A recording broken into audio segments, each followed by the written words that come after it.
My name is Rachel Thomas.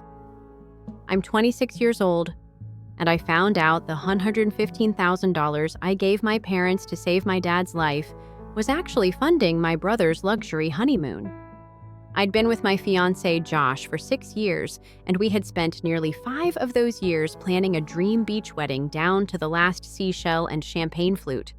We're both water lovers. Every month we'd escape to the ocean just to breathe, and that's where he proposed.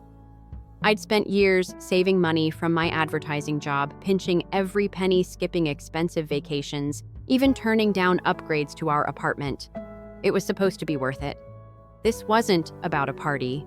It was a symbol, a moment for all the quiet sacrifices to pay off.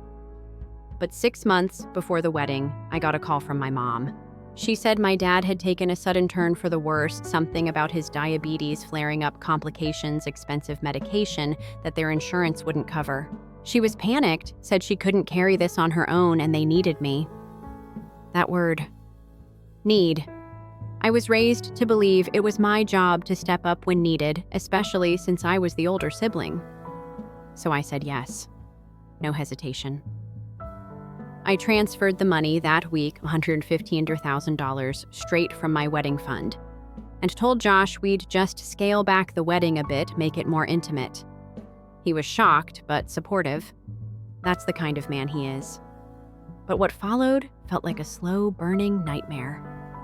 I asked repeatedly to see reports to go with them to doctor appointments, but there was always some reason I couldn't.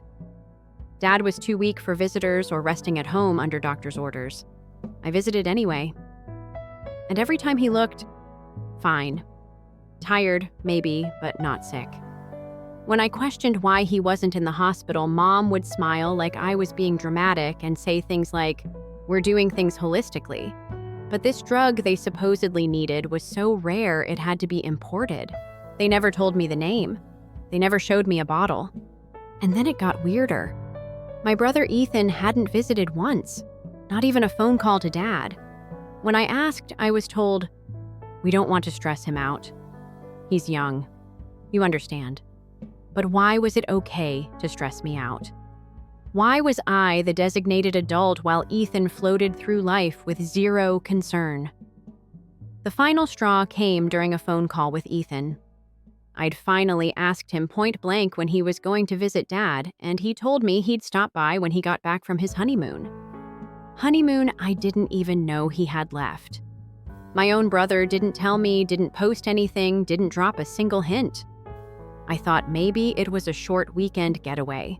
But no, he was in Europe for a month, staying at luxury hotels, eating 5-course meals, shopping at designer stores.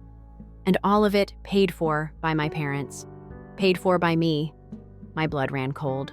I pressed him gently, pretending I didn't know, and he casually dropped that Mom and Dad had funded the entire thing as a makeup gift since his wedding was small. He didn't know I had been told Dad was dying. He didn't know I'd drained my wedding fund. And when I hung up, I sat on the floor of our apartment and just broke. The betrayal hit like a physical blow. I felt stupid, like I'd been willingly conned. I confronted my parents the next day. I asked them straight out if they had lied. They didn't even deny it. My mom sighed like I was being unreasonable and said, "Well, we couldn't tell you the truth. You wouldn't have given us the money if you knew." That was their excuse. My wedding savings were just, "You're young, you'll recover money" in their eyes. They told me Ethan was struggling at work, that he needed something joyful in his life to keep him from spiraling into depression. So they sent him on a European fantasy vacation with money I'd spent half a decade saving while eating dollar ramen and skipping haircuts. Their logic: "You're fine, Rachel. You've always been the strong one." I'd never felt weaker. I told them I needed that money back before the wedding. They said that wasn't possible. They'd pay me back eventually over years. My mom even had the nerve to say it's just money. But it wasn't. It was my future. It was everything I had sacrificed to build something special for me and Josh. They said I should scale down, that Josh's family could help, that I was being selfish. That family comes first. Except I'd always come last. Growing up, Ethan never had to work for anything. He crashed cars and got new ones. I got a part-time job at 15. They paid for his college and wedding. I paid for my own degree. I didn't complain, didn't ask. But this was theft wrapped in emotional blackmail. And the worst part, Ethan didn't care.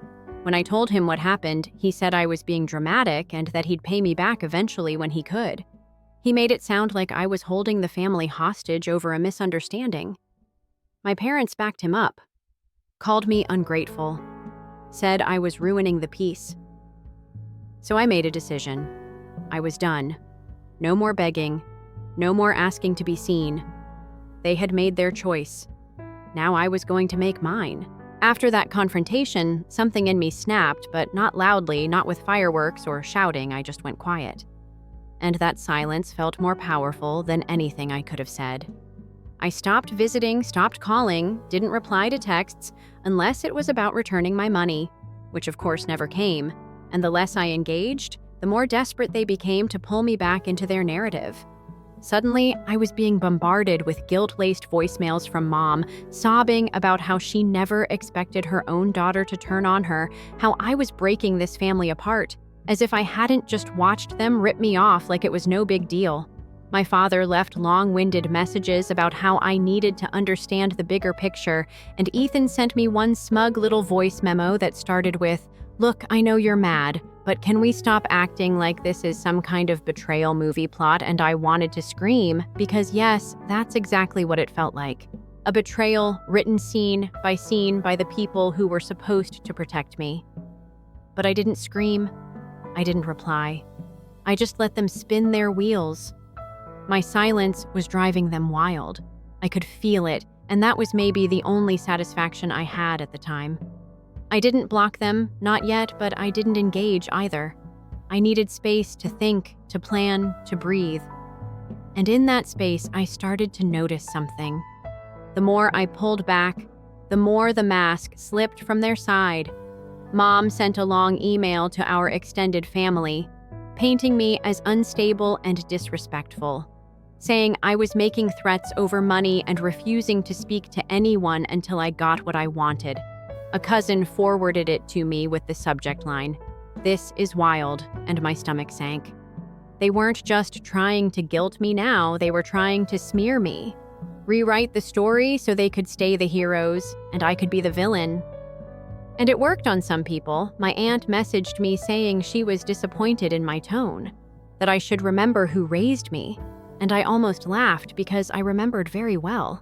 I remembered the way I was always the second thought, the background character, the emergency wallet, and suddenly I understood why they were panicking, because I had always been the glue, the one who made peace, made excuses, made things easier, and now I was making things hard, and they didn't know how to handle that. They weren't used to me having boundaries. They were used to me saying yes, and I'd finally said no.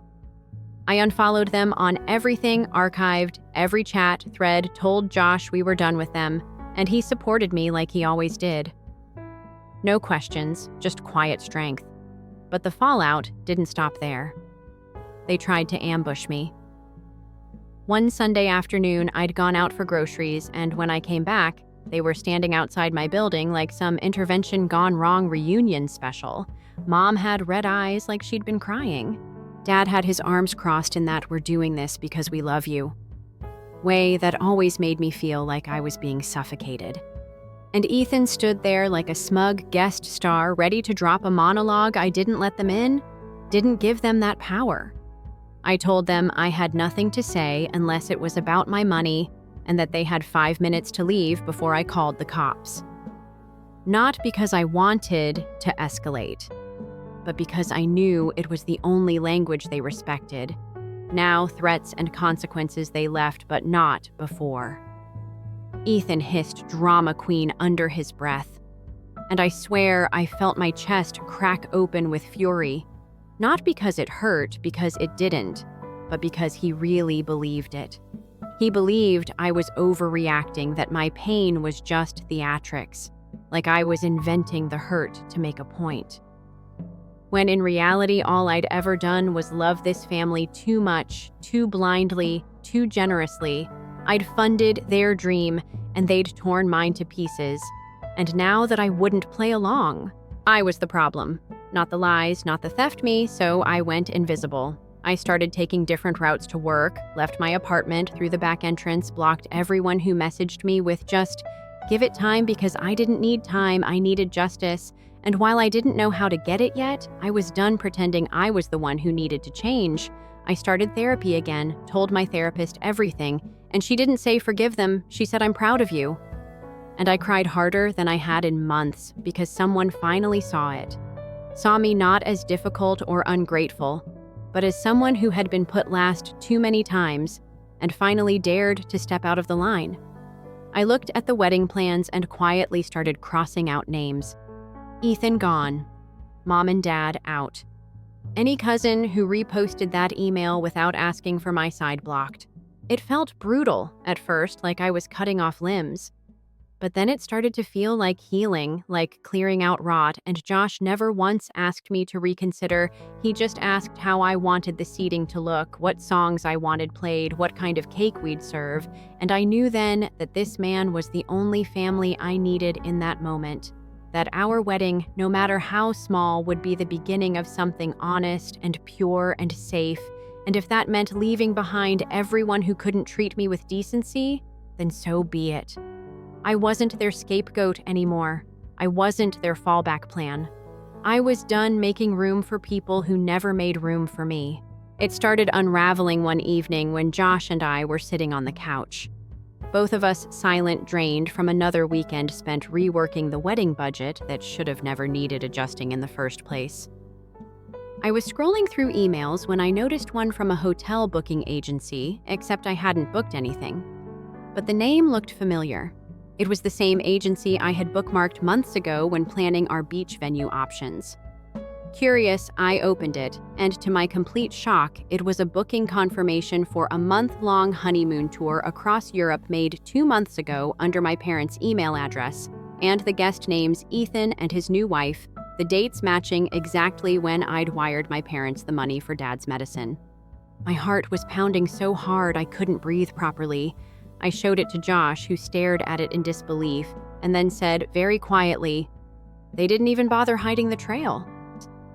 And I swear that was the moment I stopped grieving and started calculating. I went through my old texts, phone records, email exchanges, anything I could find to piece together the timeline, and what emerged was an infuriatingly clear pattern. My parents had begun planning this the very same week they told me about Dad's emergency. There were credit card statements showing advance payments, tickets, purchased, hotel vouchers, all dated precisely during the days I was too busy sobbing into my pillow thinking my father was dying. And the worst part? Ethan knew, maybe not all of it, but enough. And he said nothing, did nothing. Just let me pour out my heart and my money while he packed his designer luggage and smiled for selfies in Florence. I could have thrown something, but I didn't. Instead, I opened a spreadsheet because if they wanted to mess with an ad executive who spent her career tracking every cent of a campaign, they chose the wrong daughter to cross. I documented everything. Created a digital folder with dates, screenshots, receipts, calendar records, and matching statements. And when I was done, I stared at it all like it was evidence from a courtroom drama, except this was my life, my pain, my betrayal, neatly organized into folders and subfolders. Josh suggested we speak to a lawyer, but I knew we'd need something stronger, something they couldn't wiggle out of because so far everything was circumstantial. And we both knew if we confronted them again, they'd spin it, twist it, cry about how I misunderstood, how they had no choice, how it was all for Ethan's mental health. That was their favorite card to play. Ethan's precious, delicate mental state that needed luxury linen sheets and 5-star resorts to heal. So we waited, we plotted, and the perfect opportunity came when my parents, not knowing what we'd found, asked Josh to meet them for coffee. They claimed they just wanted to make peace and put this unpleasantness behind us before the wedding. I told him not to go, but Josh is calm, where I burn patient, where I snap, and he said, "Let me see what they say when you're not in the room." So he went, met them at a little diner, and recorded every word on his phone. They started with fake smiles and "We miss Rachel." But within minutes, they were justifying their actions again, saying it wasn't really lying, it was creative problem solving. That I would have said no if they'd asked directly, and sometimes you have to make difficult choices for the sake of family harmony. Josh barely said a word, just nodded, probed gently, and let them talk and talk. They did right into admitting that yes, they used the money for Ethan. Yes, they knew it was wrong, but it was urgent. And yes, they promised they'd pay it back, but had no plan to do so anytime soon.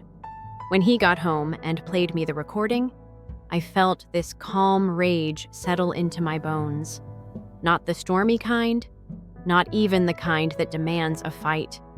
No, this was colder, sharper, and much more dangerous. This was the kind of rage that strategizes, that sees the board 3 moves ahead, and I knew what I needed next. Written proof, not just audio, something they'd never be able to deny in front of a judge, and that's when Josh, my incredible husband-to-be, pulled the most brilliant move I've ever seen. He called them later that week and said he'd been thinking maybe he could try to get me to forgive them if they'd write a sincere apology email first, something heartfelt. He said something Rachel could read and see, you understand what went wrong. And the way they jumped at the idea told me everything. Because they still thought they could manipulate me with crocodile tears and carefully chosen words. Within 24 hours, an email arrived addressed to me from my mother, citing my father and Ethan, outlining how they felt terrible for lying to me, how they knew it was wrong to fake a medical crisis, how they'd taken my money to fund Ethan's honeymoon, and how they prayed I would understand. One day, I read it twice, then again, and the weight of it hit me. Not just what they'd done, but that they thought this would fix it. That words typed on a screen could erase what they had stolen, what they had broken. They had no idea. This email wasn't their salvation. It was their undoing. Because with that email, the final piece of the puzzle clicked into place. We had a confession, we had receipts, and now we had grounds for legal action. I looked at Josh and said, "Let's burn them quietly." And he smiled, kissed my forehead, and opened the contact list to send it all to our lawyer. And in that moment, I knew the revenge wasn't just coming, it had already begun. The lawsuit was filed on a Monday morning, quiet, professional, no dramatic confrontations or teary goodbyes, just a thick envelope hand-delivered to my parents' front door with my name on the sender's line and a list of charges that started with intentional misrepresentation and ended with financial damages totaling $115,000 plus legal fees. And for the first time in my life, I felt like I had power, not just the kind that's loud or flashy, but the kind that comes from finally choosing yourself, from not backing down when everything in your past conditioned you to do just that. I didn't announce it to anyone, didn't post about it, didn't warn them. I let the silence speak for me, and that silence. It roared within days. The calls started. First from my dad, then my mom, then Ethan, then all 3 on speaker voicemails filled with confusion and outrage, and that classic Thomas family signature disbelief that I would actually go this far. Because to them, I was still the girl who would cry in her room and then apologize for being sensitive. But not anymore. I listened to each one once and then deleted it, not out of spite, but because I had moved on from begging them to care. Now I was forcing them to answer, and oh, how they hated that. Within a week, our family WhatsApp group exploded, second cousins, distant aunts, all chiming in like this was some soap opera they'd just been pulled into mid-season. Some sided with me quietly, others stayed silent. But the best messages were the ones that came from people I barely knew, saying things like, "Honestly, I always thought something was off," and "Your mom always had a way of rewriting history," and it was both validating and heartbreaking, because it meant I hadn't imagined the years of being sidelined. I just never had proof until now, and now I had mountains of it. Ethan finally broke radio silence to send me a 3-paragraph monologue disguised as an apology. But really, it was just him explaining why I was being unfair, that he didn't know the money had been mine, that he had assumed our parents were helping him out like they always did.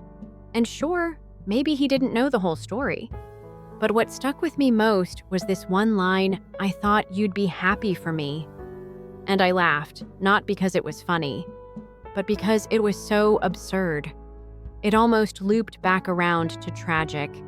They had raised him to believe that my sacrifices were owed to him, that my silence was consent, that being the golden child meant never having to apologize. But now the cracks were showing, and they were deepening fast. Mom started leaving teary voicemails saying she was having chest pain from the stress that she couldn't sleep, that she'd never thought her own daughter would take her to court, and I'll admit, there was a moment, a tiny flicker where guilt tried to claw its way in. But then I remembered sitting on their couch crying, asking them to give me my money back, not even demanding, just pleading, and they looked me in the eye and said no over and over again like I was asking for too much, like I was the greedy one, so no, I didn't feel bad, not anymore. They weren't sorry. When I begged, they were only sorry. Now that they were being held accountable, our lawyer moved fast emails, bank statements, the confession email, the recording. Josh took at the diner every piece of the puzzle laid out neatly and systematically. We didn't go for criminal charges, though. We could have. We went for civil reparations, clean and legal. And as news of the lawsuit trickled through our family network, the narrative shifted slowly at first. But then, unmistakably, the Rachel's being dramatic story began to crumble under the weight of receipts and facts. The people who had once called me emotional started DMing me privately with messages like, "If there's anything you need," and I had no idea. And while I didn't need their validation, it was satisfying to watch the tide turn. The best part came 3 weeks in when I got an email from an HR department at the company Ethan worked for. Apparently, word had reached them, how exactly I'll never say, and given the optics and ethics concerns, they had launched an internal review into his role in the financial fraud lawsuit. And I won't lie, the moment I read that, I smiled. Not a petty smile, not a cruel one, but the kind that says finally, because for once the consequences weren't just mine to carry, they were his too. The hearing date was set for the following month, and we knew my parents couldn't afford to drag this out without draining their retirement savings, which was ironic because that had been their excuse all along. They couldn't risk their retirement for Ethan's honeymoon, so they risked my trust instead. And now they were watching their real future burn down in court filings and legal letters. And even though I hadn't stepped foot in their house in over a year, I could picture it perfectly. The panic, the blame games, the unraveling, and I didn't feel victorious exactly, more like grounded. Like I had finally stepped out from under a lifelong shadow and into my own light. When the settlement was offered, I didn't even blink. Full repayment, plus interest, plus fees, signed and notarized within 2 weeks of the hearing date because they knew they wouldn't win. Not with the evidence we had. Not with the truth staring them in the face. And when the wire transfer hit my account, I didn't cry, I didn't dance. I just stared at the number. The one I had worked for, saved, cried for. And I whispered finally. Josh and I booked our beach honeymoon the next day. Not out of revenge, not to show off, but because that was the future I had always dreamed of. And I wasn't about to let their theft define my story. We flew out quietly. No grand announcements, no social media posts, just a suitcase, a playlist, and a long walk along the shore where I let the wind take the last pieces of anger and send them out to sea. And that was the reckoning. Not the lawsuit, not the payout, but the quiet truth that I had chosen myself and survived, that I had cut out the rot and grown something new in its place, and if that meant they hated me forever, so be it. Because I didn't need their approval. I had my peace, and that was priceless. We came back from our honeymoon with sandy shoes, sunburned noses, and a calm I hadn't felt in years. And for the first time since all this started, I didn't check my phone in dread or brace for the next guilt bomb waiting in my inbox. I had blocked them all. Mom, Dad, Ethan, even the few relatives who had played neutral until it was convenient to pick a side. And what surprised me most was how quiet the world became after that, not empty, just peaceful. Like I'd been living in a house full of fire alarms going off and someone finally pulled the batteries. I started waking up early again, not out of stress, but because I wanted to. I started cooking real meals, planting herbs on the little balcony outside our kitchen, reading books that had been collecting dust on our shelves for years. And somewhere in the middle of all that, I realized I wasn't just healing. I was rebuilding one ordinary, beautiful, unremarkable moment. At a time our apartment became a home again. Not a war room, not a staging ground for courtroom revenge. Just a place where Josh would wrap his arms around me while I stood at the sink, kiss my shoulder, and ask if I wanted tea or wine depending on how the day had gone, and most days it was tea because the storm was over and I didn't need the armor anymore. I didn't even flinch when I saw a mutual acquaintance post about family first or honor thy parents. I didn't roll my eyes or feel the burn in my chest like I used to. I just kept scrolling because I'd made peace with the fact that some people don't get it, and that's okay. They weren't there the day I begged to be seen, the night I curled up on the bathroom floor, trying to understand why love always felt like a transaction. They didn't see me at 16, paying for my own college prep classes while Ethan got tutoring and a new laptop just because, and they didn't see me walk out of that house for the last time with my dignity in pieces, but my spine finally straight. I used to think forgiveness was something I owed them. Like if I didn't give it freely, it would rot inside me like bad fruit. But now I know forgiveness is something I gave myself, not because they deserved it, but because I deserved peace. And letting go doesn't mean what they did was okay. It means I'm done. Letting it anchor me to a past that never gave me anything back. I got a call a few months later from an old family friend, someone who used to babysit us and still kept tabs on all the gossip. She said my mom had started seeing a therapist after the lawsuit, that she'd broken down crying at church, and told the pastor she didn't know how it all got so out of hand. I didn't feel satisfaction when I heard it, just a kind of distant sympathy. Like hearing someone tripped on a sidewalk you warned them about 100 times, Ethan. I heard lost his job and had to move back in with our parents, which would have been poetic if it hadn't been so predictable. I didn't smile when I found out, but I also didn't cry. They were all still chasing comfort without consequence, and I was done being the one who caught them every time they fell. I started writing again. Nothing fancy, just journaling, mostly letters to myself things. I wished someone had said to me when I was younger, and in one of those entries I wrote, "You don't have to carry people who are content watching you collapse," and I underlined it twice because I meant it. I even submitted a piece anonymously to a local women's magazine about financial abuse within families and how the guilt that comes with boundaries can be worse than the betrayal itself. They published it with the title, "When Family Means Fraud." And reading my own words in print made something in me settle, like I'd pulled the last shard out of my skin and could finally breathe without bleeding. Josh and I talked about kids for the first time in a long time, not in a checklist way, but in a quiet, maybe we could sort of way. And even though we're not rushing, it feels good to dream again, to imagine building a future without all that old debris blocking the door. I didn't send a copy of our wedding album to anyone in my family. I didn't post it publicly either. I just printed it for us, for our home, for the life we actually live. Not the one we were always trying to perform for people who never really saw us. I framed a photo of us barefoot on the grass, my dress hitched up slightly. His shirt sleeves rolled, both of us laughing so hard our eyes were closed. And that's the moment I look at when I need to remember what freedom looks like. Not anger, not revenge, just peace, imperfect and earned, messy and true. I still get moments where the old voices creep in. You're being cold, you'll regret this someday. You're tearing this family apart. But then I remind myself they tore it apart the day they chose lies over love, money over trust, and appearances over their own daughter's heart. And if I have to be the villain in their story to be the hero in my own, so be it.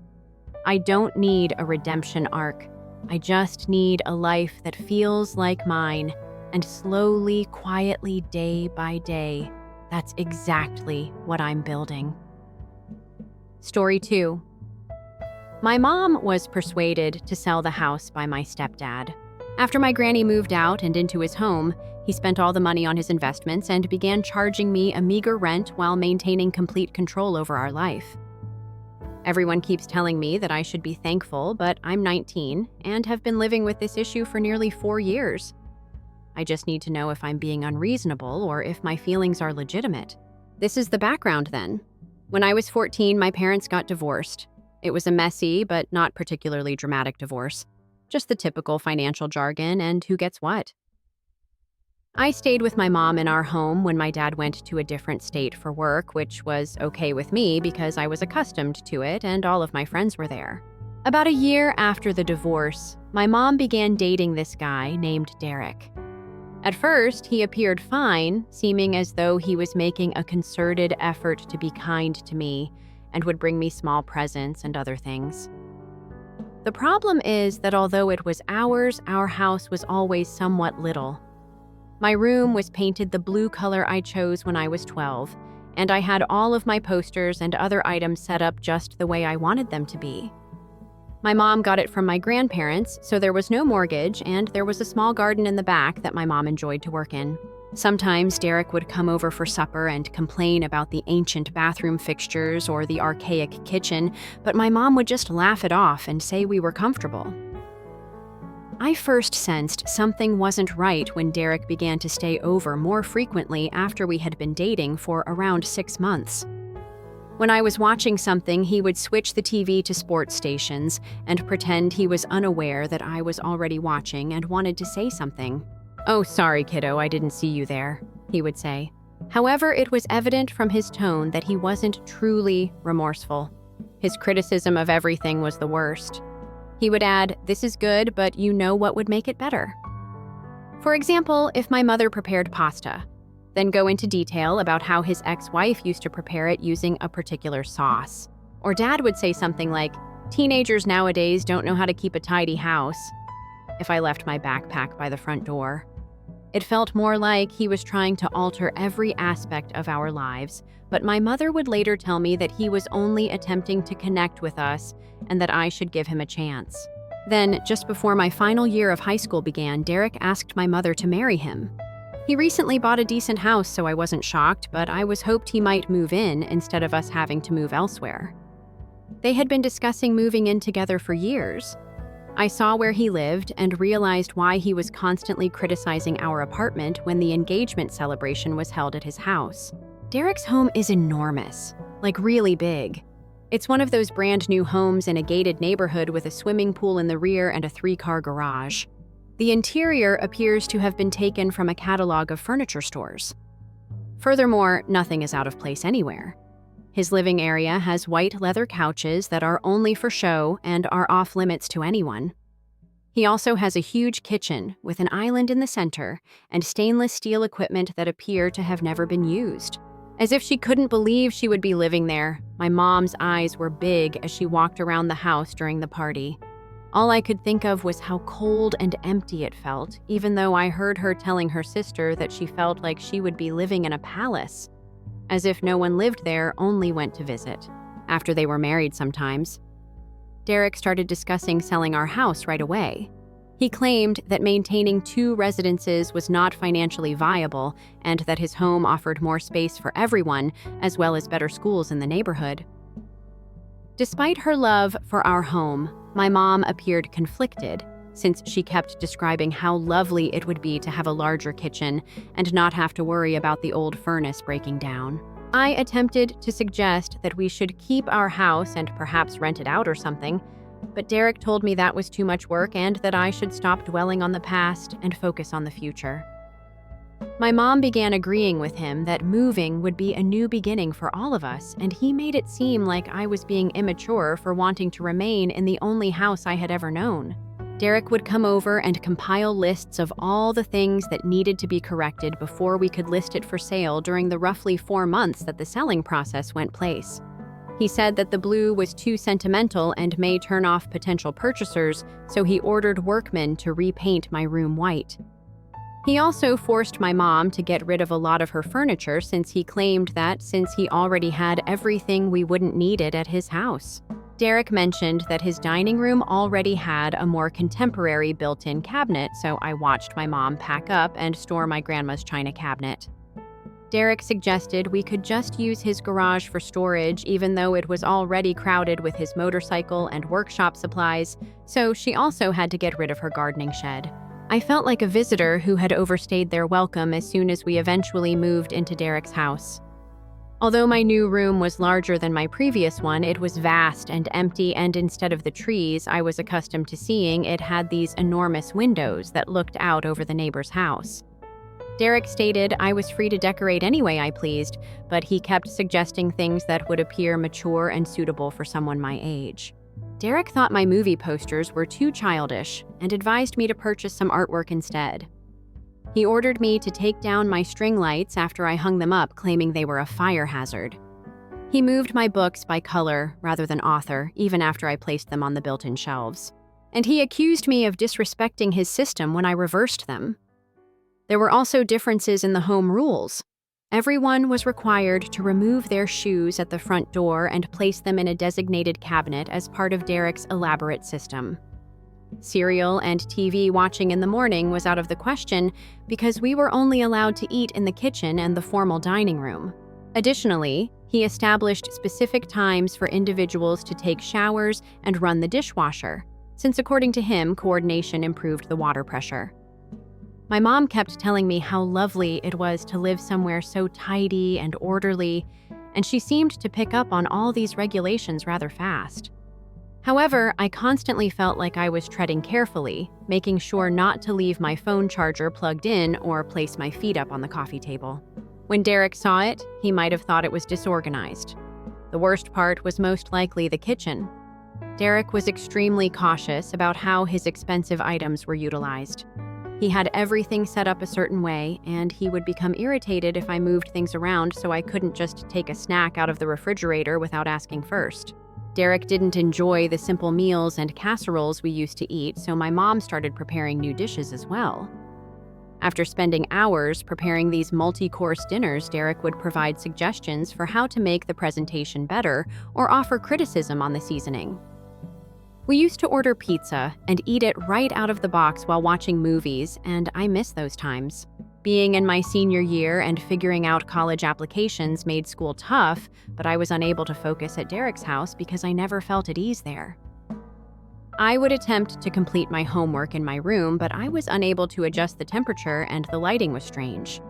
Derek would linger in the kitchen while I went to grab a food, inquiring about my future goals and grades. Derek persisted in encouraging me to apply to universities near his home rather than ones in which I was truly interested.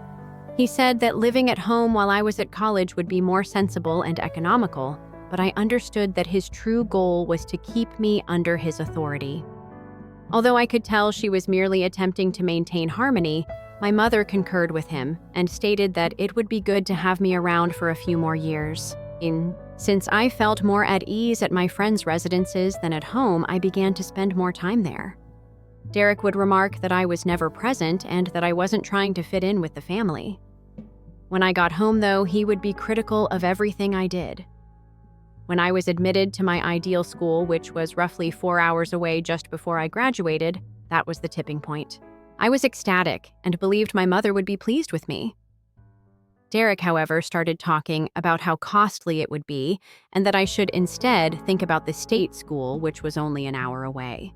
I could see my mom getting agitated up, trying to strike a balance between agreeing with Derek about the money and being thrilled for me.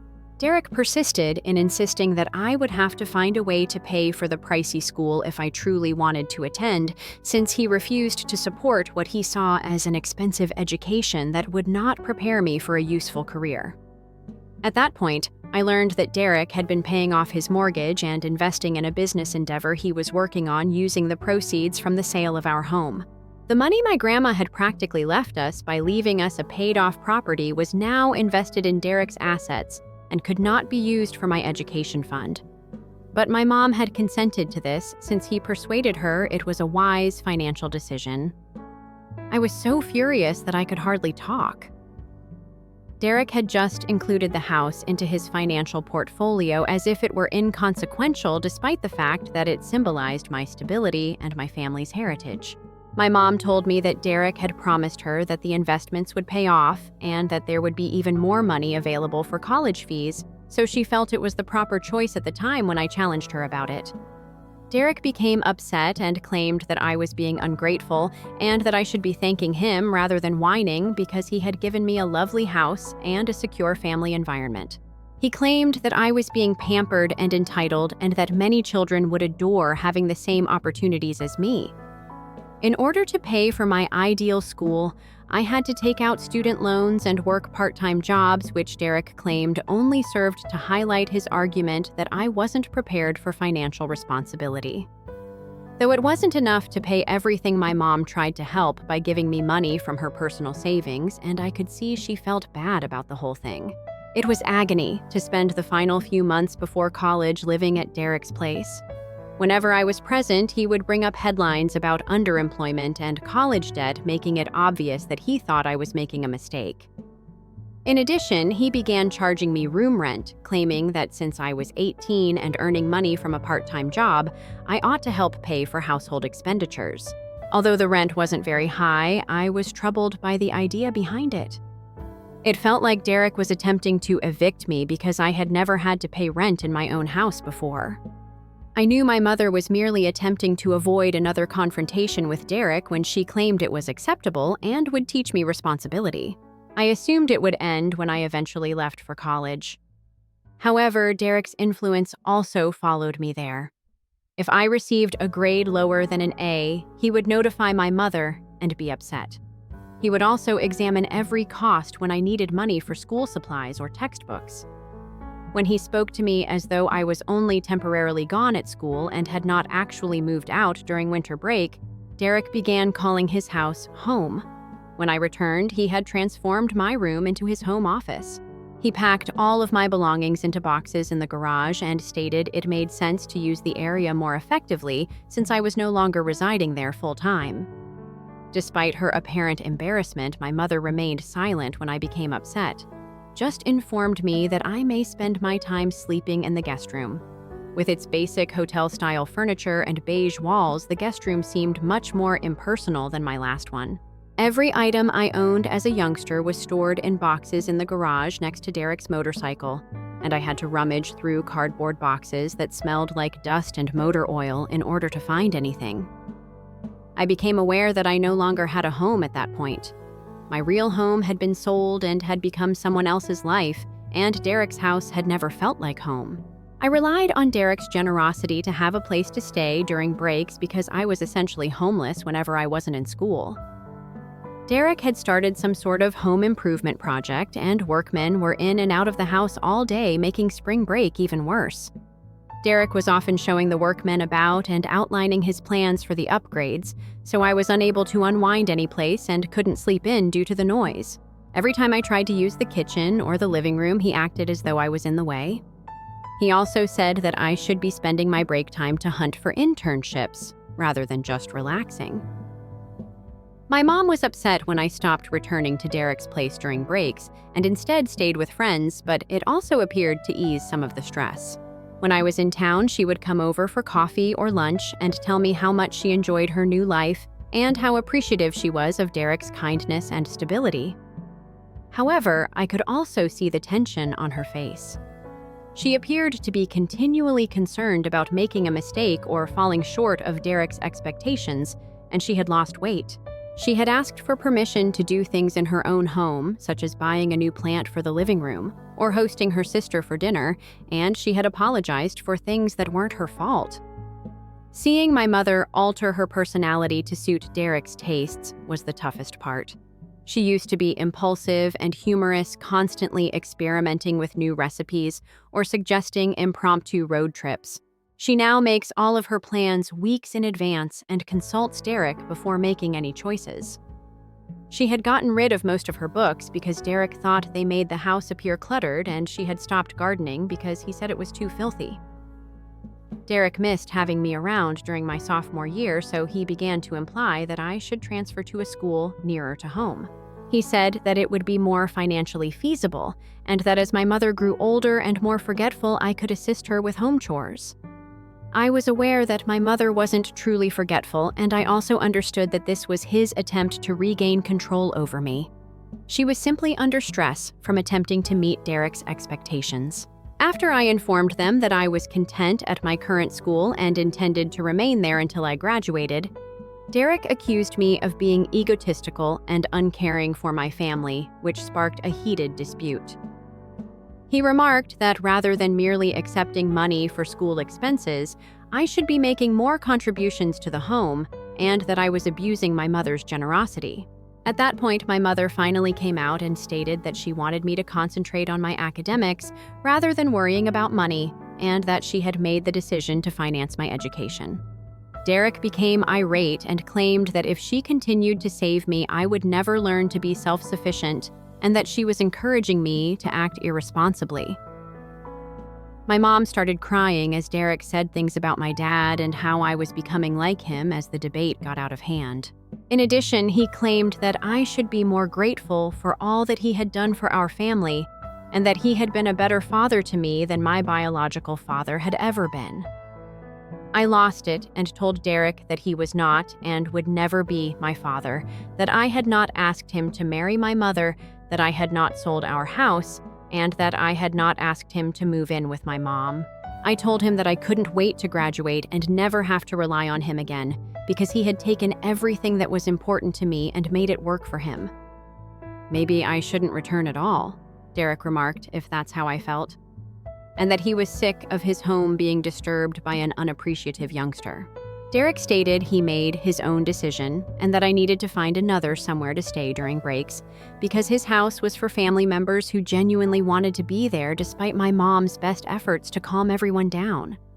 To avoid having to return to Derek's house, I'm now spending my summer vacation sleeping with different friends and working additional hours at my job in order to afford to rent a tiny apartment close to university. I don't know how to respond to my mom's persistent texts asking when I'll be returning home because I don't have a place to call home. I feel awful for her because she's stuck in the middle, but I also think that by allowing Derek to sell our house and utilize the proceeds for his investments, she picked him over me.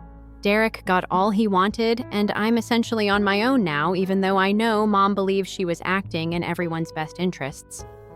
My acquaintances frequently tell me that many step-parents are far worse than Derek, and that I should be thankful that he supported me and provided me with a wonderful home to live. I should just accept it and keep up my relationship with my mother. Even if it means putting up with Derek, they say, calling me theatrical. However, I don't believe they comprehend the experience of having your entire life changed by someone who doesn't genuinely care about you as a person and only wants you to conform to their idea of what a family ought to be. Derek never made an effort to understand my needs or get to know me. All he asked was for me to follow his rules and be appreciative of his generosity. I'm angry that I have to live at Derek's house and that I won't return now that he has made it obvious that I'm not welcome. Update. I received a lot of feedback after posting this a few weeks ago, including both encouraging and criticism that I was exaggerating. I wanted to provide an update since I believe some recent events support my theory regarding Derek's true motivations. First, my mother eventually paid me a visit at my flat close to the university. For weeks, she had been asking when I would be returning home, and I kept giving her the runaround. Instead, she made the decision to come see me by car. Given how basic my tiny studio apartment is in comparison to Derek's house, I was anxious for her to see it, but she seemed really delighted to be there. She began talking about how much she missed me and how quiet the home was without me when we went out to lunch. She then broke down in tears and claimed she didn't know how to make things right because she felt like she had lost her daughter. Seeing her in such distress was awful, but I also felt relieved that she was finally admitting that something was off. She claimed not to have understood how difficult it was for me when I told her that I had never felt at home at Derek's and had instead felt like a guest. She claimed that Derek had persuaded her that I was simply going through a typical adolescent stage where I wanted independence, and that as I grew older, I would value the security and opportunity he offered. However, she then made a statement that truly caught me off guard. She explained that Derek had been encouraging Mom to encourage me to return home and transfer to a nearby school, so he could list me as a dependent on his taxes, not because he missed me. He had apparently been discussing with his accountant the financial advantages of having a college-aged stepchild living at home, and he was irritated that if I lived on my own, he would not be able to take advantage of those tax benefits. She also informed me that Derek had begun keeping an eye on her bank account to make sure she wasn't squandering money on me after he complained about the money she had been sending me for school expenses.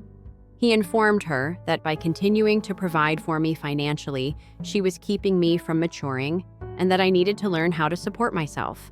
Her revelation that Derek had been preparing to charge me market-rate rent if I returned home was the most startling element.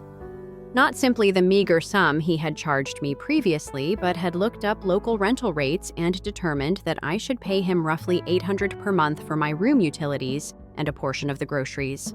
Since I would be using the resources and space he was providing, he claimed it was only fair. As she told me this, my mother appeared to understand that Derek's actions weren't typical or logical. She said that she hadn't given Derek's expectations much thought because she had been so preoccupied with attempting to please everyone. She became quite silent when I questioned her about the money from our previous home. At last, she acknowledged that the majority of the money was gone, and that Derek's investment had not performed as he had promised. She claimed that because she knew I would be upset, she had been scared to tell me. She did, however, add that she was beginning to suspect Derek of betraying her trust. She apologized for not defending me more when Derek was being domineering throughout our hours-long conversation.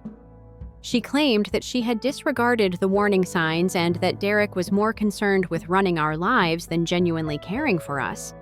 But she had been extremely thankful to have someone stable and responsible after my dad departed. I was upset that it had taken my mother so long to see Derek's true nature, but I also felt sorry for her because I now see how deceitful she had been. I told her that I loved her, but that she had to decide if she was okay with Derek running her life, and that I couldn't return to his house. Derek gave me a direct call a few days following my mother's visit. He stated he was worried about the detrimental impact I was having on my mother's mental health, and that she had been upset ever since she returned from seeing me. He stated I needed to be more supportive of my mom because she was fragile, rather than filling her mind with grievances against him. Then, if I accepted his revised conditions, he promised to pardon my earlier actions and allow me to return home. If I paid the rent, helped out around the house, complied with the regulations, and stopped poisoning my mom against him, he said I could have back my old room. By giving me another chance, he gave the impression that he was being kind. I informed him that I was content to live alone and that I had no desire in returning. He became irate and claimed that I was being unyielding and that I would regret destroying relationships with those who loved me. In addition, he claimed that my mother was his wife. Now in that, I had to acknowledge that she was loyal to him and not to me. That phone conversation gave me a clear picture of Derek's true nature when he wasn't attempting to please my mother or uphold his reputation as a decent stepfather. He was domineering and cunning, and instead of seeing me as my mother's daughter who deserved love and support, he saw me as a challenge to his power.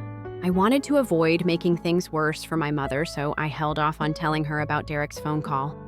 However, she called me in tears a few days later and claimed that Derek had been upset with her ever since she came to see me. He had accused her of siding with me against him and told her that she had to decide between keeping her marriage intact and helping her ungrateful daughter. Additionally, Derek had warned her that she would need to get employment in order to pay for her education on her own rather than with his money if she wanted to continue sending me money for school. When I obviously didn't appreciate their sacrifices, he claimed that his money was for their future together and for household costs rather than for paying for my schooling. After being out of work for several months, my mom was distraught and unsure of how she would find a job that would pay enough to cover my college expenses. She didn't know what to do because she was torn between wanting to help me and not wanting to end up losing her husband. My mom's predicament was awful, but I was also upset that Derek was controlling our finances to control us both. When Dad used the money from our house for his unsuccessful venture, he had essentially stolen my inheritance, and now he was attempting to prevent my mom from supporting me as a result of his poor choice. In order to lessen my reliance on my mother's assistance, I began looking into financial aid alternatives and seeking out extra part-time employment. I wanted to demonstrate that I could support myself despite Derek's attempts to undermine me, and I didn't want him to be able to use my college expenses as leverage against her. Since her visit, my mom and I have been communicating more, and I can tell that she is beginning to realize how Derek has been dominating us both.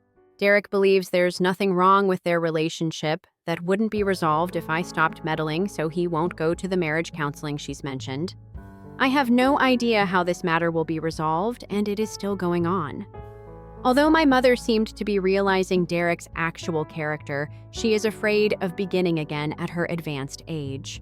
When it comes to not returning to Derek's residence, I'm attempting to be both encouraging and firm. I believe this update proves my first feelings about Derek were valid, which is why I wanted to share it. He wasn't merely trying to instill responsibility in me or act like a severe step-parent. Instead of viewing me as a person worthy of respect and consideration, he saw me as a roadblock to his intentions to take control of every part of our life for his personal gain. Those who advised me to accept it and be thankful didn't fully comprehend the circumstances. Derek wasn't helping me because he loved me or was kind. When I refused to cooperate with his concept of family, he was attempting to buy control and obedience. His attempts to evict me and pressure my mother into taking sides revealed his true nature. I'm still unsure if my mother will have the will to break up with Derek or if she will conclude that the safety he offers outweighs the expense of his dominance. However, I am now aware that my feelings were real and that I was correct to believe what I felt for him. Final update. I wanted to let everybody who was following my story know what happened because the issue between Derek and my mom has finally reached a breaking point. My mother called me in the middle of the night, sobbing around 2 weeks after I had last sent an update. She claimed that after looking through her phone, Derek discovered our text exchanges in which she had been criticizing Derek's domineering actions. She had been spreading rumors about their personal affairs which infuriated him, and he accused her of plotting against him with me. Derek had removed her credit cards and phone, telling her that she couldn't be trusted with money or communication if she couldn't be trusted to stay faithful to their marriage. When she demonstrated that she was dedicated to their relationship rather than destroying it, he stated she may have them back. Derek had also changed the passwords on their landline and home internet, so my mom was phoning me from her neighbor's phone. Since she had no money, nor a means of transportation, she was afraid and unsure of what to do. Derek claimed she didn't have to leave him in any case and had concealed her car keys.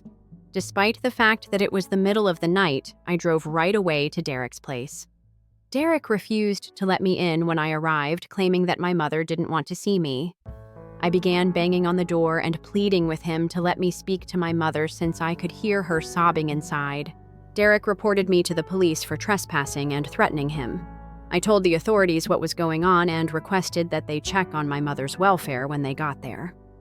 They succeeded in persuading Derek to allow my mother to go outside and have a private conversation with him. I could see that my mother was afraid, even though she informed the cops that she wasn't being detained against her will. The officers stated that they couldn't do anything because she wasn't requesting assistance and was legally an adult. However, one of them informed my mom that she may contact for help if she needed it and gave her a card with information about resources for victims of domestic abuse. Derek came outside after the police had left and told me that I was no longer allowed on his property and that he would have me arrested if I returned. He told me that I should stop attempting to end their marriage and accept that my mom had chosen to stay with him. For hours, I sat in my car outside Derek's neighborhood, unsure of what to do. Although I wanted to support my mother, I didn't want to put too much pressure on her. After a few days, I returned to my apartment and tried to find out how I might help her.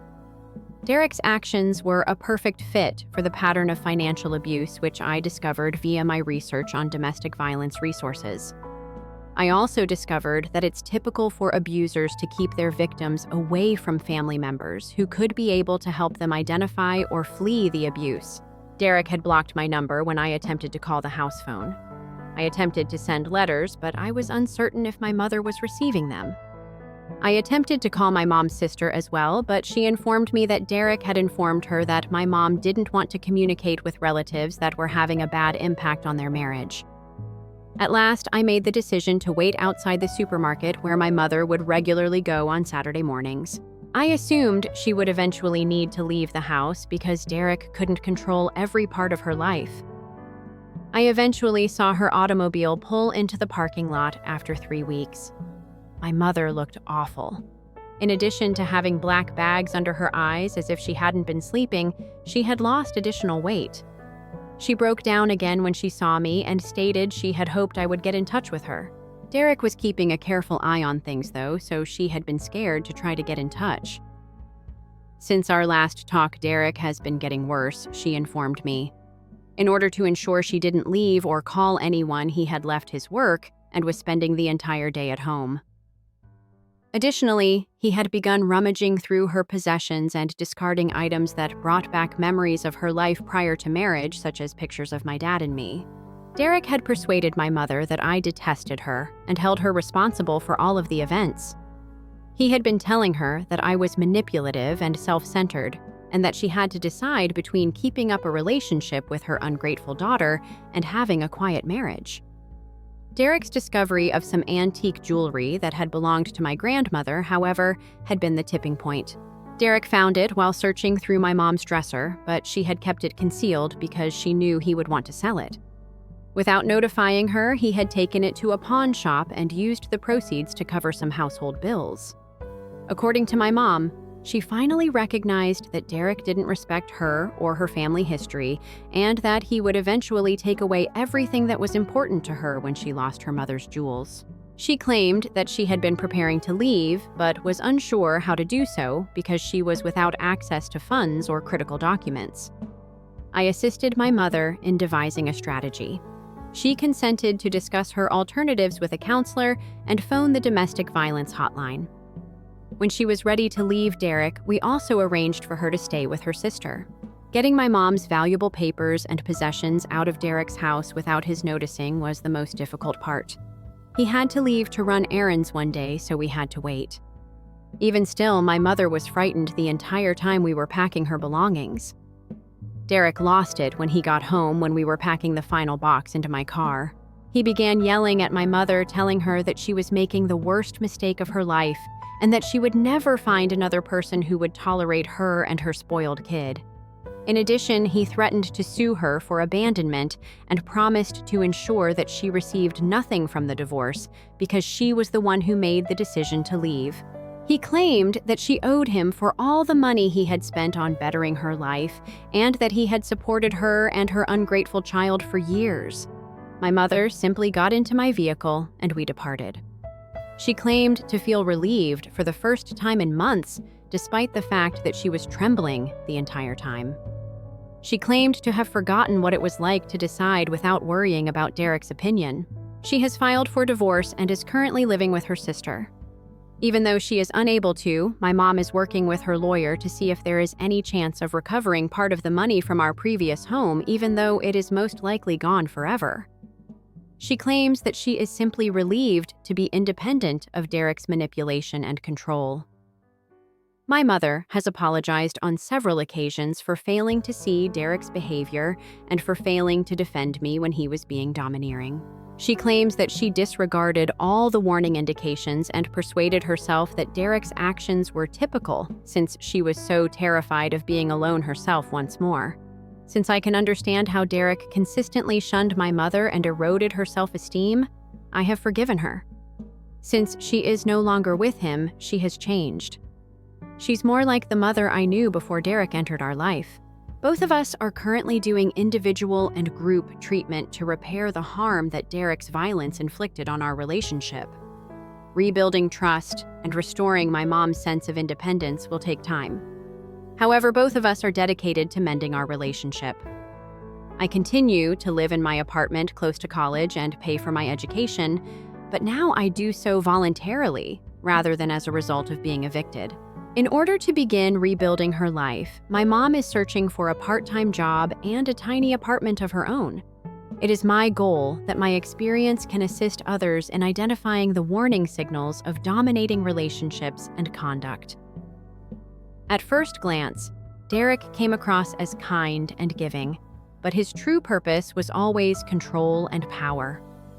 He and similar individuals deceive his victims with compassion, then use that phony generosity as an excuse for their violent actions.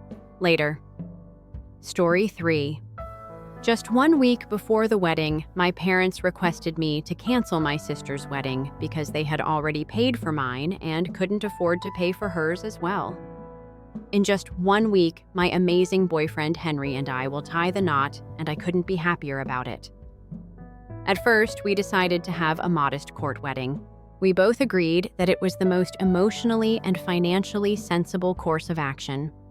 Even though the day was so important to us, we didn't see the need to spend thousands of dollars on it. Our dedication to one another was what really counted. It wasn't an extravagant event with all the customary perks. Spending so much money to feed and invite so many people in order to meet social expectations seems expensive. Whether it was for our future home travel or savings, we both thought it was a waste of money that might have been used to develop our life together.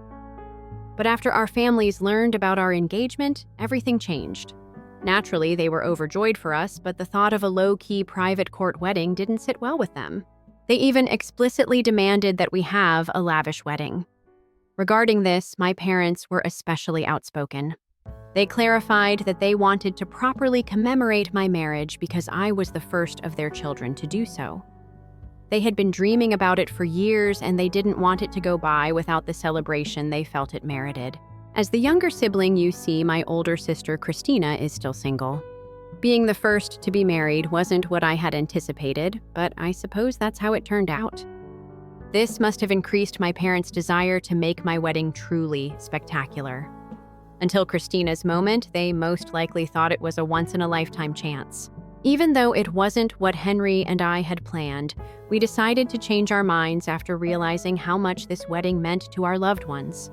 To please them, we ultimately changed our thoughts. Henry and I were responsible for the remaining costs of the party, but both of our parents joined us and gave some cash. I have spent many hours and a great deal of energy organizing this wedding over the last few months. It has been a labor of love in every way. Working closely with my future mother-in-law was one of the most enjoyable aspects of this process. She and I visited several places and scouted several areas for weeks before settling on the ideal one. It's a lovely location that seems ideal for our big day, and completing it was a victory for us both. Along with getting a fantastic caterer, we've also figured out a ton of other important aspects like the decor and flowers. We are getting closer to realizing our vision with each step. I went wedding dress shopping just last week. I was joined in this by my mother and mother-in-law. During all of this, it was unreal to try on dresses and see myself walking down the aisle in front of our loved ones. Christina, my sister, was unable to accompany us. She informed me that she had other plans, but I had sincerely thought she would be there to share that moment with me. Despite my disappointment, I didn't ask her why at the moment. I didn't really think about it because I figured she had her own obligations or simply didn't feel like it. Until now, that is. My parents called me this morning and asked me to come over to their house immediately. They informed me they had something crucial to discuss and seemed abnormally happy, wondering. I walked over. I knew right away when I got there that something was wrong. They were both so excited that they were virtually shining. My mother quickly broke the news to me. Christina is expecting a child. It would be an understatement to say I was taken aback. Not a single word about Christina dating anyone had reached my ears. Really?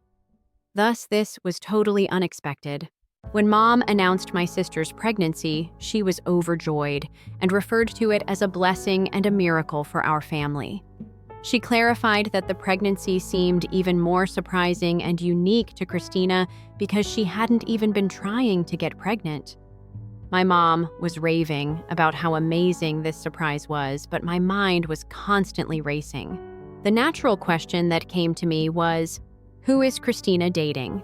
The mystery man she was allegedly seeing was completely unknown to me.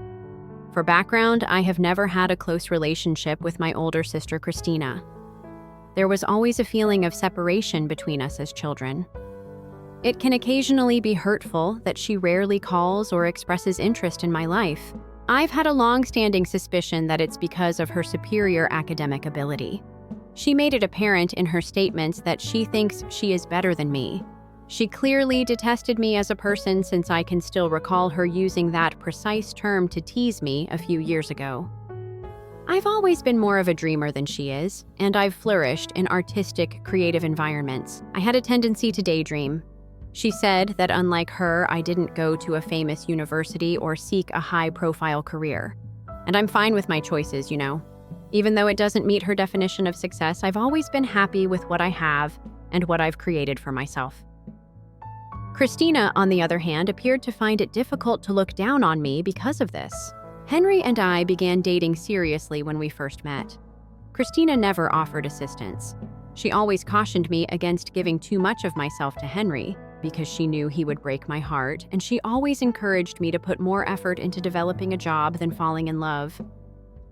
My happiness was weakened by her contemptuous remarks, which implied that my connection wasn't worthwhile. She lacked enthusiasm even after Henry and I became engaged. No phone call, no flowers, no significant conversation, just a simple text message of congratulations. I wanted to include her in my wedding because she is significant to me, even though she hasn't been warm or supportive throughout my life. I believed that my wedding would be a chance to close some of the gap between us. She had even accepted my invitation to be a bridesmaid. She had declined, much to my dismay, stating that she would be content to attend the wedding as a guest and that she didn't want to play a significant part. Her statements hurt, but I didn't press the issue. Her lack of interest has been abundantly apparent throughout the wedding preparation process. She has either dismissed me or ignored me completely whenever I have asked for her opinion on something.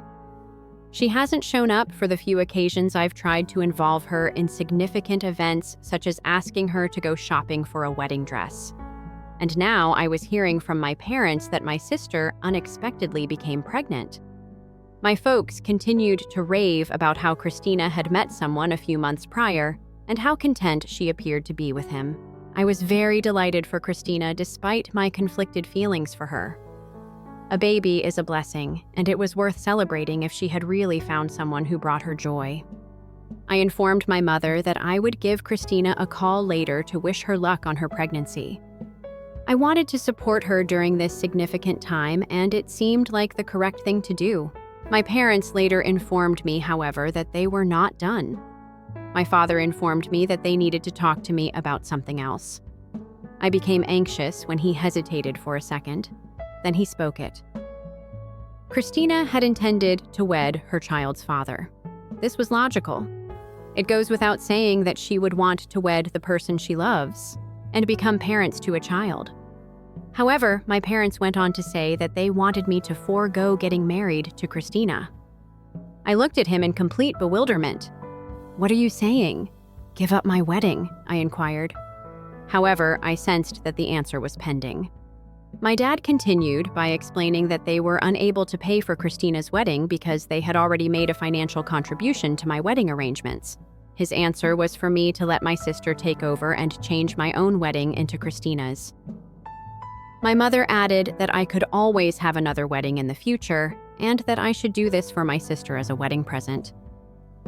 Mom even mentioned that perhaps I could just return to the court wedding plan that Henry and I had initially intended and get married in secret today. In this manner, Christina would be able to enjoy the lavish party that my parents believed she was due, particularly in light of the new boyfriend and her pregnancy. When I heard their recommendations, my mouth dropped open. As I sat there processing this knowledge, I took a moment to look at them both. Did my parents really want me to forego my sister's wedding? What on earth was happening? Henry and I had made concessions to satisfy everyone's desires, and I had devoted many hours to organizing the anticipation I had built up for this day. It seemed as though none of it was important. I asked them, "Have you lost your minds?" after I had finally found my voice. My wedding was just a week away, I reminded them. This was no flimsy scheme that could be thrown away. I had devoted several months of my life to carefully organizing every aspect of my wedding. I had dedicated all of my time, effort, and feelings to making this day memorable for our families, not just Henry and me. "How can you even ask me such a thing?" I questioned.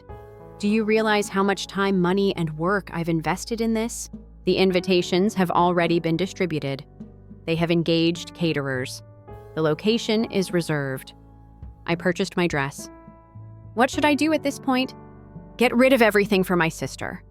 I didn't care if my words sounded harsher than I had intended. Their arrogance completely stunned me.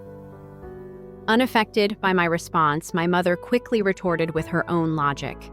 "Christina is expecting a child. She must first be married. Your wedding can wait." In support of her, my dad said that if it weren't so necessary, they wouldn't have made the request. He even made an effort to soothe me by telling me that it wouldn't take long to send out my wedding invitations again and make all the necessary adjustments for Christina's wedding. My mother then added, "Your wedding dress won't go to waste, sweetheart," which made the situation worse. "You might simply give it to Christina." It seemed as though she believed that giving my sister the dress I had selected for one of the most significant days of my life would somehow make me even more amenable to her ridiculous scheme. It was frustrating that my parents didn't understand or want to comprehend at all. Trying to remain calm, I took a big breath and informed them unequivocally that I would not give up my wedding, my dress, my venue, the months of preparation, or the innumerable hours I had spent making this day unforgettable. Everything was remaining exactly the same. My wedding was proceeding according to schedule. My dad's face reddened with rage when he heard this.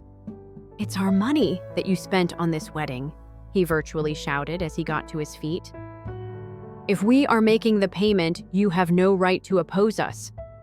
How the funds are used is up to us." The room reverberated with his voice. "Christina getting married is more important than you getting married," my father went on. "Our first grandchild, whom she is bringing to us, deserves a stable and contented family. This surpasses you in size." My mother jumped right in. Now her voice was more demanding than begging. "You're not even expecting a child. Furthermore, you have always stated that you had little interest in having a lavish wedding in the first place. You believed it was a financial waste. Do you recall? You can now simply give it to Christina. She is deserving of praise for welcoming our first grandchild into the world." As their words took hold, my chest constricted. My hard work, my happiness, and my marriage. Since I wasn't giving them a grandchild, it simply didn't matter to them. The individuals who were meant to provide me with unwavering support, my parents, were making it plain that Christina and her pregnant child came first. I told them that it was they who had initially insisted that I had a grandson. And now, a week before my wedding, they were acting as though I were nothing and asking me to sacrifice myself for my sister. I glared at them both and added, "And another thing. You keep discussing how you covered the wedding expenses. You did give me money, yes. Let's clarify one point, though. You made it clear to me that it was a gift, not by themselves. It's a wedding present, not a means of controlling me. There were others who made contributions besides you. This wedding was also paid for by Henry and me. His parents also did. Do you really believe that they will just stand by and let you take over this whole event?" My mother started to reply, but I interrupted her. My voice said, "Let me be very clear. Now be steady. This wedding is taking place. My nuptials don't come if you can't support that. However, don't believe for a moment that I'm going to call off my wedding in order to please Christina or you. I refuse to have something taken away from me. When my parents hear this, they scream that I was being avaricious and self-centered by turning down their request." Still attempting to prove his point, my dad said, "We have every right to ask you this, even if the money we gave was a gift. Your sister need to marry before you do. If it wasn't important, we wouldn't inquire. Instead of speaking to me as an adult, his tone was patronizing, as though he were attempting to explain something to a recalcitrant child. Next to speak, my mother's voice was sweet and syrupy, but it was also full of guilt-tripping overtones. You might just discuss repayment with Henry and your in-laws. They would probably understand and be prepared to wait till you eventually saved up enough money to pay them back. It was mind-blowing that they would even propose that I should bear the emotional and financial weight of calling off the wedding for something that wasn't even my fault. Did they just not care, or did they really fail to notice how ridiculous they were being? Then my mother said the final line of guilt. Since Christina is your family and comes first, anyone in your place would concur. I was so furious now that I was having trouble seeing. The hurt, the rage, and the outright incredulity at their irrationality. It was too much. I gathered my belongings, got to my feet, and looked at them both. Pay attention. My voice trembled with repressed rage as I spoke. In a week, my wedding will take place. Nothing you do or say will alter that. I'm glad for Christina. I really am. However, I will not abandon my wedding. Not for everyone. My parents have been harassing me with calls and messages ever since, calling me derogatory names and attempting to coerce me into complying with their requests. Aita deserves praise for not abandoning my wedding for my expectant sister, as I am truly at a loss for words. One update. Over the years, I've noticed that my parents have always given preference to my sister Christina, but I never imagined it would get this bad. Yes, there were times throughout our early years when it was obvious that she was their favorite, like how they downplayed my interests and gave her more credit for her achievements. However, she is requesting that I forfeit my wedding so that she can have it instead. It's completely absurd. I didn't believe they were capable of such egregious cruelty. I'm startled by their entitlement and the abrupt change in their behavior. Yes, they provided me with money for my wedding, but they did so in a way that made it seem like a gift, something they freely offered out of love and support. They now believe they have the authority to control my use of the money simply because they provided it to me. I even went so far as to insist that I call off my wedding for Christina. How can that be fair at all? How could they have failed to recognize the cruel and irrational nature of their actions? In case you're wondering if I've been in touch with Christina, indeed I did. After speaking with my parents, I gave her a call to wish her a happy pregnancy and to discuss the events of the past few months. However, she has failed to return my calls. I'm not sure whether she's trying to avoid me, whether she's too busy with her own life at the moment, or whether she really understands what our parents have requested of me. I'm left in the dark, which only makes me feel more confused and frustrated. After that terrible talk with my folks, I arrived home. I told Henry everything when we sat down. I told him the whole tale, and he listened. Every single syllable. All feelings. He was angry by the time I was done. He was shocked that my parents would even consider asking me such a question.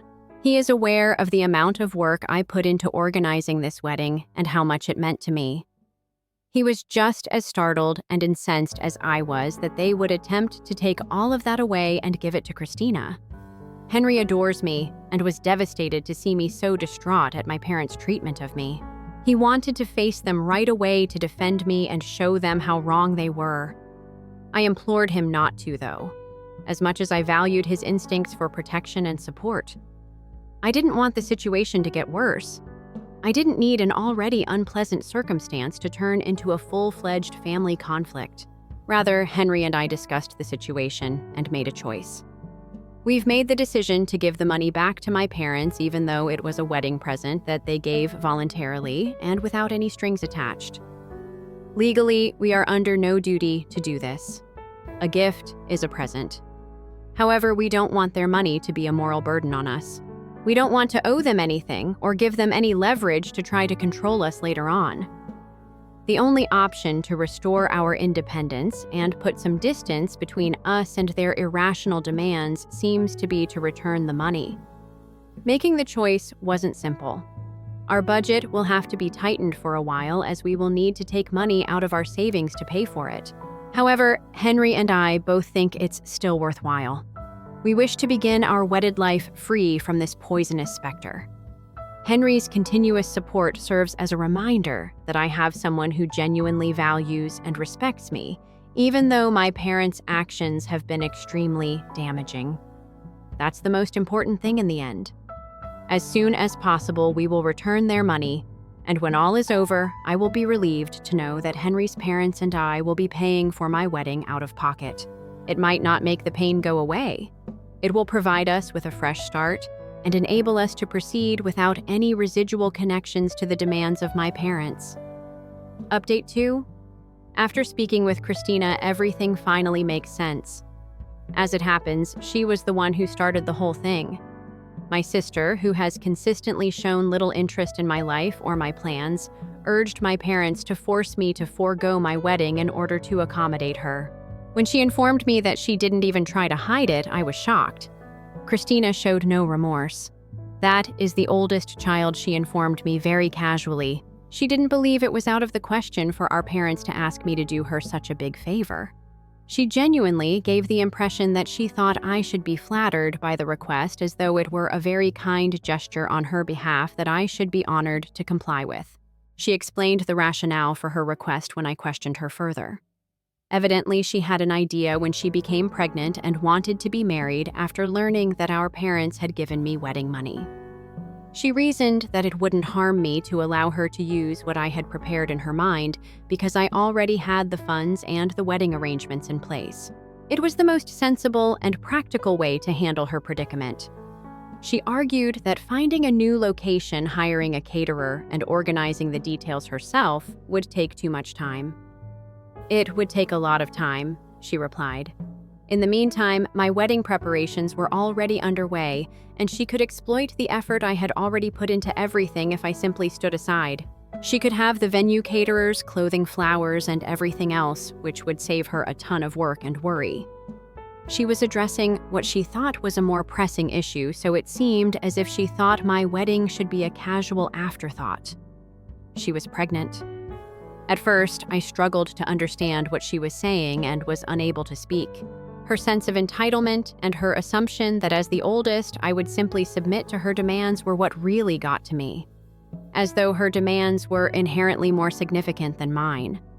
I told her that it was rude and self-centered of her to presume that I would sacrifice my wedding for her without even bothering to talk to me about it beforehand. Christina continued by saying that in contrast to me, she has a respectable job and is therefore too busy with her life to be concerned about a pointless wedding.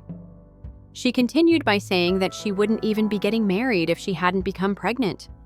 Henry and I already intended to give the wedding money back to our parents, so I told her that she could probably ask them for it instead. If she wished, I assured her she could use it for her own wedding. This seemed like the most sensible idea to me. It was their money, after all, and that was the wisest course of action if they were so eager to help her. Then Christina had the audacity to ask me if I could at least assist her with wedding planning. She said that I ought to at least assist her by organizing a wedding for her since I was refusing to let her have mine. I would be ideal for the position without hesitation, because apparently she thought I was more interested in such things. I told her no, icily. The lack of appreciation, the entitlement. It was excessive. I advised her to contact our parents for assistance if she needed it in organizing her wedding. This whole thing has gotten to me. At that moment, I wasn't going to be pulled into her drama anymore. Christina was not invited to my wedding either. Considering what she had said and done, I didn't want her there. As she informed me that she had already decided not to attend my wedding, my sister, who didn't even care about me, uninvited her. The third update. All right, so by now, Henry and I have given my parents their money back. After my parents' actions to make things work, we knew it was the correct thing to do. Henry's parents had to lend us a little money. We are immensely appreciative of them, and they were more than happy to assist us. It's comforting to know that we have their support during this trying time, and we have committed to repay them on a monthly basis. My parents were not happy at all when we gave them their money back. Henry accompanied me this time, and he led the discussion. He began by berating my parents for attempting to coerce me into calling off our wedding. He reprimanded them for trying to control me and convince me that I should put my sister's happiness ahead of my own. Henry told them that even he didn't want them at our wedding until now, after pointing out how unfair and hurtful their actions were. My parents still assume I was joking when I uninvited them earlier. They were shocked, though, when we gave them their money back, and Henry told them the facts straight. Henry refused to back down, despite my parents' attempts to argue and defend themselves. They had created enough suspense and drama, he told them. On what should have been the best day of our life, we didn't want that type of negativity. He made it apparent that they had no justification to keep attempting to exert influence over us or manipulate the situation now that we had given them their money back. At this point, my mother threatened to cut me off from their lives if we didn't invite them to the wedding. She claimed that by denying them access to our wedding, Henry and I purposefully humiliated them. I replied that my mother was correct. I wanted to show her and my father how ridiculous it was for them to insist that I forgo my own wedding, and I did want to disgrace them. I did, however, emphasize that I would respect their choice if they felt compelled to cut me off as a result. Then Henry said something that truly got to me in a flash of strength and insight. He informed my parents that although we would eventually have children of our own, we would ensure that they would never be introduced to our future offspring. He clarified that our children didn't deserve to grow up with such egotistical, cunning grandparents. My parents were unsure of how to react. They felt ashamed and furious, but they were at a loss for what to do. I can't express how grateful I am to having Henry in my life. Without his constant support, I'm not sure how I would have dealt with my parents' drama. I couldn't ask for a more ideal companion. This week's update is that Henry and I were married, and happily everything happened without a hitch. The actual wedding was all we could have imagined, even with all the turmoil and stress before the big day. Surrounded by those who genuinely cared about us and supported us, we had the day to ourselves, without the poisonous haze that Christina and my parents would have surely brought. My parents and Christina didn't come up for everyone who asked no. They hadn't been invited. Despite the agony of making that choice, I believe it was the right one. That decision carried a great deal of emotional weight, but on the wedding day, I knew it was the right one for us. I'm not going to lie. We were able to really enjoy the day without worrying about any potential drama or unpleasant remarks, even if there were times when I missed them, or at the very least wished things had gone differently. That day was all about Henry and me, our shared commitment and affection. The day was made wonderful by my friends Henry's family and our loved ones, and ultimately that was what mattered most.